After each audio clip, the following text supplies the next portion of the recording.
Gilda goes on vacation, and she goes with her family. So if Gilda's family goes on vacation, they travel 125 miles in the first 2.5 hours. If Gilda's family continues to travel at this rate, how many miles will they travel in 6 hours? So they give you this formula here, the distance formula, which we talked about in class. You take the rate, which is very similar, I think almost identical to speed, times time, which gives you a distance. So be careful, this x right here does not refer to the variable, it refers to multiplication. And they give you the formula. So here we're going to take these number values and plug them into the equation. So it tells us that they travel 125 miles in the first 2.5 hours, and if they keep going at this rate, how many miles will they travel in 6 hours? So what do we do here? Well, are we given a distance? Well, take a look at this. They travel 125 miles in the first 2.5 hours. So we're told they go 125 miles, and it takes them 2.5 hours. So it says, if Gilda's family continues to travel at this rate.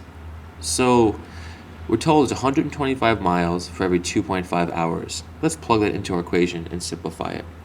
Distance equals rate times time. So distance is 125 miles. We're told that.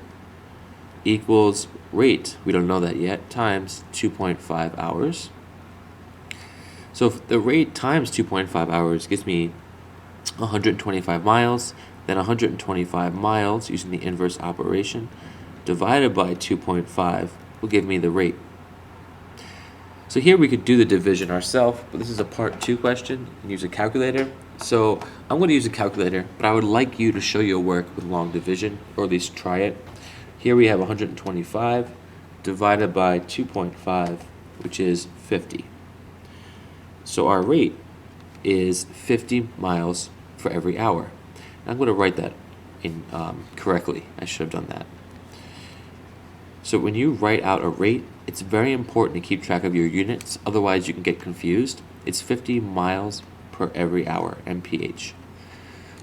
So we want to know now, how far will they travel in 6 hours? So I'm going to make a little line here, and I think it might be easy for you to see. It's 50 miles for every hour they go. So if they go 6 hours, it's 6 times 50. And we're going to plug that into our equation. Distance equals rate times time. So we want to know what our new distance will be. They want to know how many miles they will travel in 6 hours. Our rate is 50 miles per hour, my little slash, running out of room, times 6. So 6 times 50 is 300. And it's miles per hour times hours, so that's just miles. And that's distance. So distance, and the answer here is 300 miles.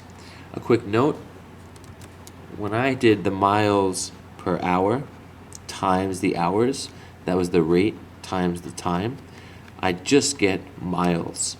One way to think about this is you have the miles divided by hours and then multiplied by hours. Dividing by hours and multiplying by hours is almost like doing nothing. So those are inverse operations and they cancel out. Think about it this way. If you had 10 divided by 2 and then you multiplied by 2, what would that give you? It would give you 10. 10 divided by 2 is 5, and then multiplying by 2 is 10. So we get back to where we started. Division, this is the division line, and multiplication are inverse operations. So instead of 10, we have miles here. Instead of 2, we have hours. Same idea. Miles divided by hours times hours is just miles.